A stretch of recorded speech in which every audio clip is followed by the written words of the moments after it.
வணக்கம் உறவுகளே, நான் உங்கள் ரூபி.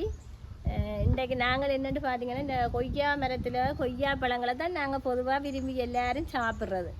ஆனால் அந்த கொய்யா பழத்தை விட இந்த கொய்யா இலைகளில் இவ்வளவு சத்து இருக்குன்னு யாருக்கெல்லாம் தெரியும்? இன்றைக்கு நாங்கள் இதைத்தான் இது ஆய்ஞ்சு நாங்கள் இதில் ஒரு தேநீர் ஒன்று போட போகிறோம். எந்த ஒரு டீ தூளும் சேர்க்காமல், பேக்கெட் பாலும் சேர்க்காமல், இயற்கையாகவே ஒரு மூலிகை தேநீர் ஒன்று தயாரிக்க போகிறோம்.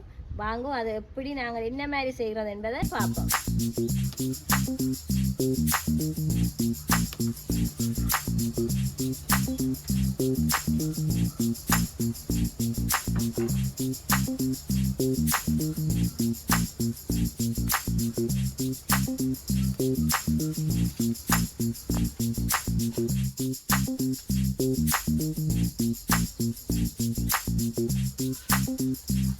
இஞ்சி இவ்வளவும் காணும் எங்களுக்கு.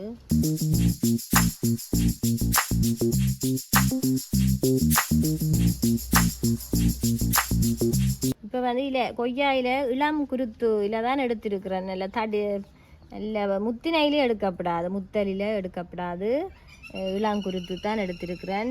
இதில் நான் 3, 4, 5, 6 இலி எடுத்திருக்கிறேன். இதை நல்ல வடிவாக இதில் உள்ள டஸ்ட்டுகள் எல்லாம் போகும்படி நல்ல வடிவாக ஊற்றி கழுவி போட்டு நான் எடுத்திருக்கிறேன். இதை இந்த ஒரு மண் சட்டியில் போட்டு விடுவேன். மற்றது வந்து இஞ்சியே வந்து தட்டி வச்சிருக்கிறேன். ஒரு துண்டு எடுத்தேன் நான். இதையும் போடுவோம். இது மிளகு வந்து 4 எடுத்திருக்கிறேன்.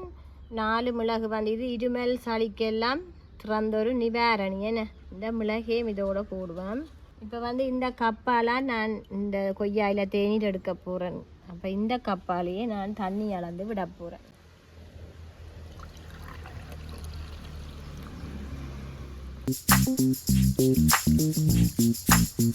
இன்னும் ஒரு கப் விடுவேன்.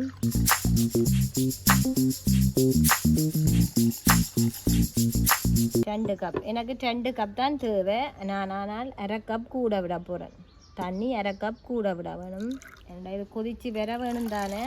இவ்வளவும் காணும். இதை நான் அடுப்பில் கொஞ்சம் வச்சு எரிக்க வேணும். இதை வந்து ஓரளவான வெப்பத்தில் நாங்கள் இதை சூடாக்க வேணும். குறைஞ்ச வெப்பநிலையில் அது சூடாகி கொண்டிருக்க வேணும். ஏன்னா அந்த இலையில் உள்ள சாயங்கள் எல்லாம் எங்களுக்கு சத்துக்கள் எல்லாம் எங்களை தண்ணியில் இறங்க வேணும். மிளகு, இஞ்சி, கொய்யாயில் இதில் உள்ள சத்துக்கள் படிப்படியாக இந்த தண்ணியில் ஊறி அவிஞ்சு பெற வேணுமென்றதுக்காக நான் குறைஞ்ச வெப்பநிலையிலேயே இதை நான் அவிய வச்சிருக்கிறேன். இப்போ பாருங்கோ, தண்ணி கொதிச்சு எனக்கு வந்து தண்ணி நிறம் மாறி இருக்குது. ஒரு இளமஞ்சள் நிறத்தில், ஒரு பழுப்பு நிறத்தில் வந்திருக்குது. இதை நான் இப்படியே நிப்பாட்டப்போம். அடுப்பை ஆஃப் பண்ணிட்டு ஒரு மூடி போட்டு 2 நிமிடம் மூடி வைப்போம். இதை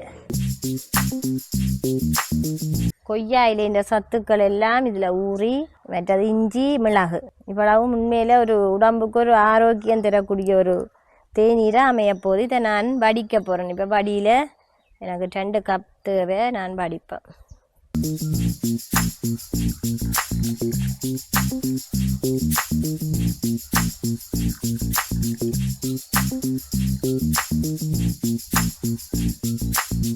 நான் ஒரு கப்புக்கு இப்போ தேசி புளி விட போகிறேன்.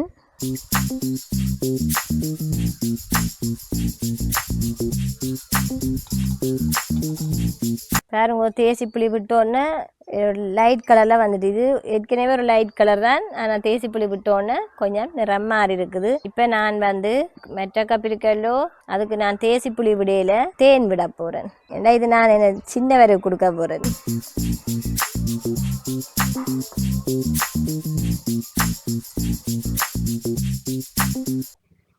இதை நாங்கள் இப்போ டேஸ்ட் பண்ணி பார்ப்போம். குடிச்சிட்டு எப்படி இருக்கான்னு நான் சொல்கிறேன். என்ன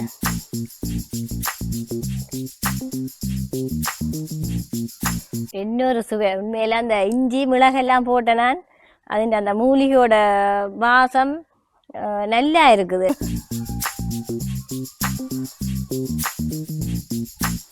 சின்னவருக்கு நான் தேன் விட்டேன். நான் சின்னவருக்கு அதை கொடுப்பேன். என்ன இந்தாங்க. முக்கியமாக வந்து இது வந்து சர்க்கரை நோய் இருக்கிறவங்களும் உடல் எடையை குறைக்கணும்னு நீங்கள் நினைச்சால் இதை ட்ரை பண்ணி பார்க்கலாம். இருக்கா நல்லா இருக்கும். உண்மையில் இது கொஞ்சம் ஒரு நல்ல ஒரு புத்துணர்ச்சியே தரக்கூடிய ஒரு தேநீர். இது மருத்துவ குணமுள்ள தேநீராக இன்றைக்கு இருக்குது. இது நல்ல ஒரு சுவையாகவும் இருக்குது. இதுக்கு நான் இனிப்பு இப்போ நாட்டு கற்கண்டு சேர்க்கலாம். நோமலாக நாங்கள் குடிக்கிறோன்னா நாட்டு கற்கண்டு சேர்க்கலாம். ஆனால் நான் இதுக்கு இனிப்பு வகை ஒன்றுமே சேர்க்கல. கற்கண்டோ மற்ற தேனோ இதுக்கு நான் விடையில. இன்னொரு கிளாஸ் இருக்குது தானே, அதுக்கு விட்டு நான் சின்னவருக்கு அதை கொடுத்துட்டேன். இதில் வந்து தேசிப்புளி தான் விட்டேன் நான். நல்லா இருக்குது. நாங்கள் இதோட இந்த காணொலியை முடிச்சுக்கொள்கிறோம். மீண்டும் இன்னொரு காணொலியில் நான் உங்களை சந்திக்கிறேன். Hi tata.